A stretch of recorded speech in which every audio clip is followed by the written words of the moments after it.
realised early on that my life was going to be a little different. The people around me tried to tell me that a normal life was going to be impossible. Come to think of it, impossible was a word I heard a lot. But then again, I've learned not to pay too much attention to it. The sorts of things that most people take for granted take a little bit of a different approach when you're legally blind. When I was 5 years old, I was diagnosed with macular dystrophy. I was completely blind in my central vision, and I had lost 95% of my peripheral vision.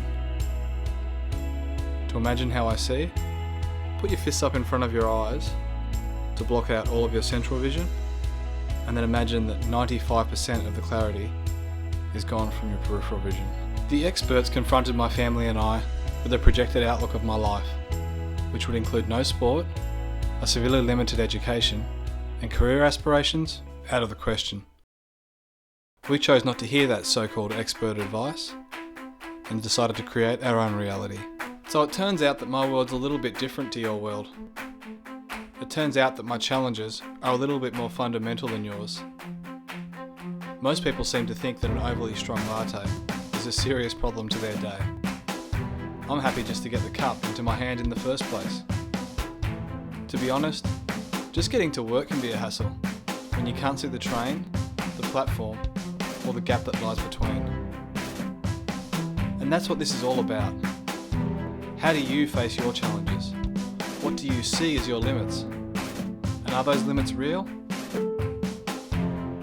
A long time ago, everyone was telling me that I'd never read, I'd never write, I'd never get through school, and I'd never get a good job. They said that my life would be lived in some type of black haze, tapping my way from corner to corner with a blind man's cane.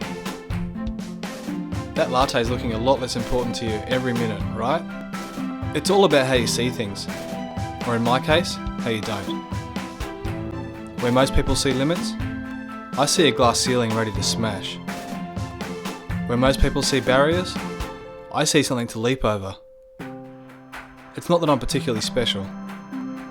I've just had to develop a new set of tools. I've used that mindset and tools to learn to read, to learn to write, to get through school, and to get that job. It turns out I didn't need that cane after all. My life isn't a daily challenge, a daily struggle, or a place to feel like a victim. It's about swimming, surfing, and bike racing. It's about big business and big deals. It's about competing for Australia at the Paralympics. And it's all about perspective. So I've decided to help other people with what I've learned. I love to help people smash through their barriers, leap over their limits, and I'd like to share with you a few unique tools I've learned along the way. They say that when you lose your sight, your other senses are heightened. Well, I'd like to share all of that and more with you. Welcome to my world.